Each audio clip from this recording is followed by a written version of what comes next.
Muy bien, siendo viernes 22 de mayo, amigos, bienvenidos a TV Perú Mundo. Los saluda Paola Pejovés y los invito a ver los temas para hoy. Luego de un bombardeo del ejército colombiano que terminó con la vida de 26 guerrilleros, las FARC suspendieron la tregua unilateral. La acción ha sido calificada por la guerrilla como alevoso y degradante, pero el presidente Juan Manuel Santos señaló que el operativo fue una acción legítima. Y más de 40 personas han muerto en Michoacán durante un duro enfrentamiento entre sicarios y la Policía Federal Mexicana, según informaciones preliminares. Esto ocurrió cuando los efectivos fueron atacados por un grupo que estaría vinculado al cártel Jalisco Nueva Generación. Y desde Jordania, los funcionarios iraquíes han expresado la necesidad de eliminar al Estado Islámico de la ciudad de Ramadi. Los terroristas de la organización se atribuyeron 2 atentados contra mezquitas chiíes en Yemen y Arabia Saudita. También les contamos que la Fiscalía de Baltimore ha presentado cargos por homicidio contra 6 policías por la muerte del joven Freddie Gray. Muy bien, de esta manera empieza TV Perú Mundo.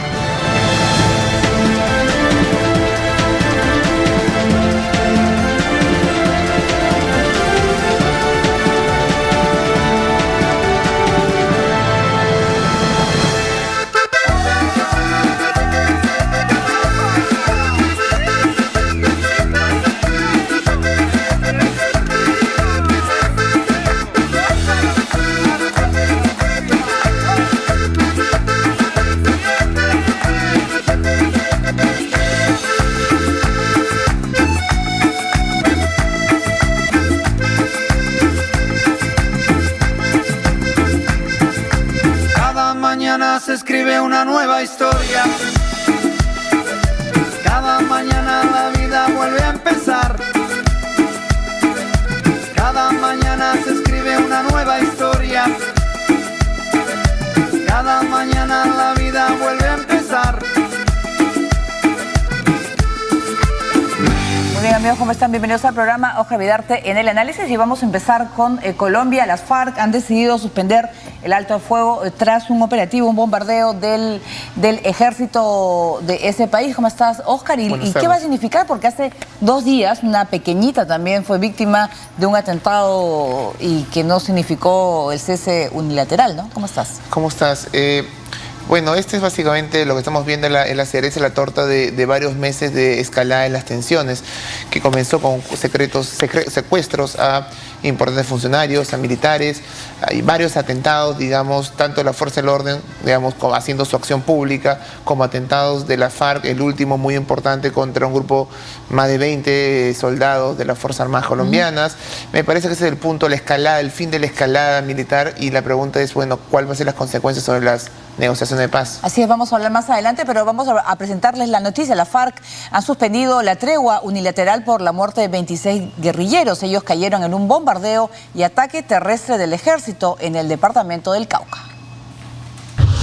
Los diálogos de paz entre el gobierno colombiano y las FARC afrontan un nuevo revés. Este viernes, la guerrilla anunció la suspensión del cese al fuego unilateral e indefinido, decretado el 20 de diciembre pasado, como un gesto humanitario al conflicto. La medida se da como protesta por la muerte de al menos 18 guerrilleros y la captura de otros 2 durante una operación militar en el campamento del Frente 29 de las FARC, cerca de la zona rural del municipio de Guapi, en el departamento del Cauca, el 20 de mayo pasado. Según reportes preliminares del gobierno, se trataría en realidad de 26 bajas y un menor de edad herido. Durante su alocución en el Palacio de Nariño, el presidente Santos explicó que la columna rebelde contra quien iba dirigida la emboscada es indicada además de ser la responsable del ataque a una estación de policías en noviembre del año pasado. Y también se incautó importante armamento, como 37 fusiles, una ametralladora M60. Esta estructura de las FARC es la responsable de ese infame ataque contra nuestros policías en la isla Gorgona y pertenece también al bloque que asesinó a nuestros 10 soldados en el Cauca. Según el comunicado del grupo armado publicado en Internet, el accionar militar demostraría la incoherencia del gobierno del presidente Santos de proseguir los diálogos de paz en Cuba en medio de la confrontación militar, pensamiento que se expresa en las recientes declaraciones de Santos. Que hemos emprendido unas conversaciones de paz que permitan poner fin al conflicto, un conflicto que nos azota hace tantas décadas. Con esa misma firmeza seguiremos combatiendo sin tregua ni cuartel todas las formas de criminalidad en todos los rincones de la patria.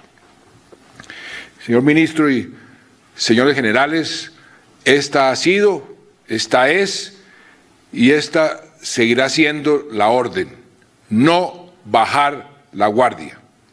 Otra de las noticias que ocuparon las primeras planas de los diarios colombianos fue la visita del primer ministro de China, Li Keqiang. Durante una rueda de prensa conjunta, el presidente Santos agradeció a Li los $8 millones que Beijing entregará a su país para financiar la etapa de posconflicto, una vez que se concreten los acuerdos de paz que se discuten en La Habana entre el gobierno y las FARC. Por su parte, Li destacó que pese a la distancia de ambas naciones, existen estrechos contactos de cooperación que servirán a futuro para concretar un tratado de libre comercio bilateral.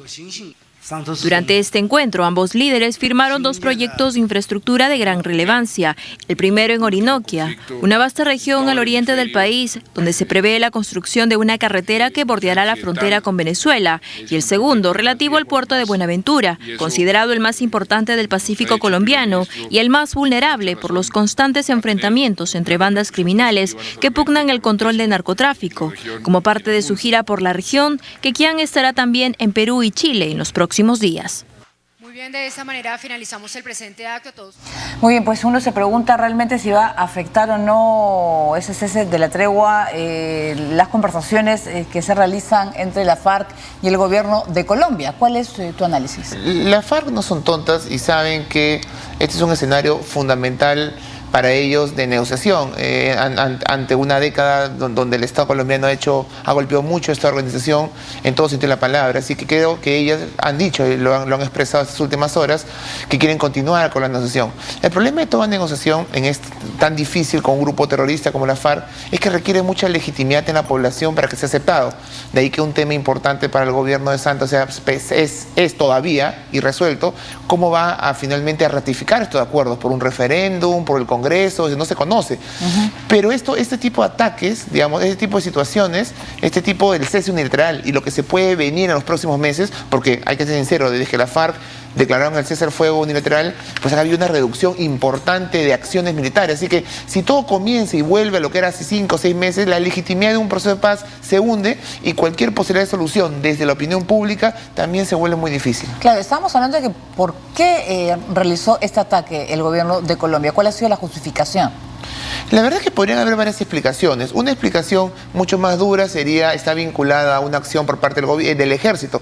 El ejército colombiano tiene serias diferencias grandes de todo el ejército con la propuesta de paz que está comandando Santos. Y podría esto entenderse como una acción del ejército tendiente a golpear el proceso de negociación y que además favorece lo que la oposición, pues básicamente Uribe, ha señalado en los últimos tiempos. Pero hay otra mirada, yo creo que estoy más de acuerdo con la segunda mirada a partir de las declaraciones fuertes que ha hecho el presidente Santos, y es que también puede ser una manera de presionar a la FARC, porque una de las principales quejas con respecto al proceso de negociación es que ya está siendo muy largo y no se llegan a acuerdos y sigue esto creciendo y ya estamos casi en la mitad del gobierno de Santos y no hay acuerdo final, faltan todavía muchos puntos y ese es un mecanismo de presión, como lo ha sido pues la última década en donde el Estado colombiano ha presionado militarmente a la FARC. Este puede ser un intento de hacer que la FARC, digamos, lleguen más rápidamente a un acuerdo. Muy bien, y ahora vamos a hablar de México. En Michoacán han muerto más de 40 personas durante un enfrentamiento entre presuntos sicarios y la Policía Federal. Veamos. Nuevamente, la Policía Federal se enfrenta a grupos armados en Michoacán. Este viernes, más de 30 personas perdieron la vida, entre ellos 37 civiles armados y 2 policías federales, luego que integrantes del cártel Jalisco Nueva Generación atacaran a las fuerzas combinadas de seguridad en el municipio de Tanguato. Según la información que proporcionó el gobernador de la zona, Salvador Jara, a un medio local, el tiroteo se desató cerca del límite con el municipio de Cuandureo. en el kilómetro 37 de una autopista de Occidente en la comunidad de Tinaja de Vargas, cuando la policía intentó detener una camioneta sospechosa. De momento, el ejército mexicano, con el apoyo de agentes de la Marina y la Policía Federal, custodian el lugar. Se espera en las próximas horas la intervención de las autoridades para dar parte de lo ocurrido, dado que la zona no cuenta con redes de comunicación desde hace 3 días. Mientras tanto, la Fiscalía continúa las investigaciones para dar con la identidad de 3 hombres de mediana edad cuyos cuerpos desmembrados fueron hallados este jueves en el panteón de la comunidad de Enejaba, en el municipio de Chilapa. Aunque las autoridades han sido reacias en dar mayores detalles de las pesquisas, sospechan que se trataría de algunas de las 16 personas que desaparecieron durante la toma de Chilapa hace unos días por policías comunitarios, que según los pobladores estarían vinculados con el crimen organizado. En los últimos meses, el municipio de Chilapa, ubicado en la localidad de Guerrero, ha sido escenario de enfrentamientos entre las bandas rivales de los Rojos y los Cerdillos, que se disputan el control del enclave. Pues enfrentamientos tanto entre sicarios y miembros del orden, y uno se pregunta también qué es lo que está pasando en México, ahora en Chilapa con la desaparición. Primero se hablaban de 16 personas, otros hablan de 30, y se han encontrado por lo menos cuerpos desmembrados que pertenecerían a 3 personas, no se sabe vinculados o no a este caso, pero es el modo de actuar, ¿no? Que ingresan y se llevan contra su voluntad a un grupo de personas, son secuestradas, se puede decir, y luego al parecer asesinadas. Sí, nuevamente un grupo de personas son secuestradas, nuevamente al parecer un grupo de esas personas aparecen en fosas comunes, claro, encontradas por pobladores, y lo peor es que nuevamente se repiten una serie de elementos ya presentes en otras circunstancias, como pasó en el caso de Ayotzinapa. Nuevamente fuerzas, policía comunitaria, fuerzas del orden interviniendo y secuestrando, seguramente al mando o bajo la supervisión de grupos irregulares. Nuevamente, grupos irregulares pues, de delincuencia enfrentados entre ellos, y en el medio la población civil terminando siendo afectada. Y nuevamente el estado de Guerrero, un estado donde vimos el caso de Chilpancingo, Acapulco, todos los casos que hemos visto que en los últimos meses, un estado en donde básicamente vemos mucha violencia producto de las diferentes delincuencias, no solo el narcotráfico, trata de personas, migración irregular. Todo eso nos hace nuevamente cuestionar qué está pasando en México en torno a esta problemática. Además que hay crisis en la Procuraduría, ¿no? Pues ha habido renuncias, ¿no? Y eso es, parece que hay problemas en el manejo, ¿no? Sí, y a eso habría que sumarle la desconfianza que existe en la población respecto a la capacidad que tiene el Estado mexicano de poder resolver esto, ¿no? La Procuraduría justamente se encarga de hacer frente a esto y dar solución a esto, ya sea en materia de seguridad, ya sea en resolución, investigación, verdad, justicia, y bueno, y en la población, obviamente, y no solamente en la población, sino inclusive en organismos internacionales como la ONU, han habido muchos cuestionamientos contra el Estado mexicano por su incapacidad de hacer frente a estos problemas. Muy bien, Oscar, vamos a hacer nuestra primera pausa. En el programa vamos a volver con información del Medio Oriente. El Estado Islámico se ha adjudicado responsabilidad de 2 ataques contra mezquitas, tanto en Yemen como en Arabia Saudita. Volvemos con los detalles.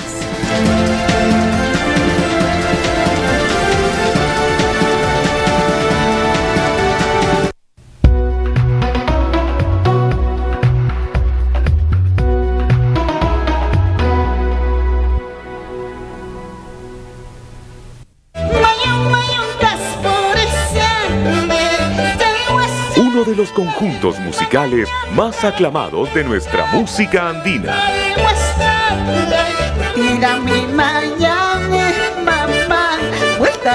Considerado Patrimonio Cultural Vivo de la región Cusco. Con Demaita de Acomayo en concierto. Noches de espectáculo, este sábado a las 11:30 de la noche. TV Perú, en espectáculos mucho más que ver. Los expertos reaccionan a la fragancia del nuevo Suavitel Aroma Intense. Siento que el mundo entero fue hecho de millones de flores. Y podemos surfear sobre ellas. Cada tapita libera una explosión de intenso aroma que dura y perdura. Suavitel Aroma Intense, la fragancia del amor de mamá. El nuevo sachetón alivio instantáneo de Head & Shoulders. Pídelo a solo $1 para una acción instantánea contra la picazón y cabello hasta 100% libre de caspa. 20 pedidos para hoy. Nosotras podemos. ¡Taxi!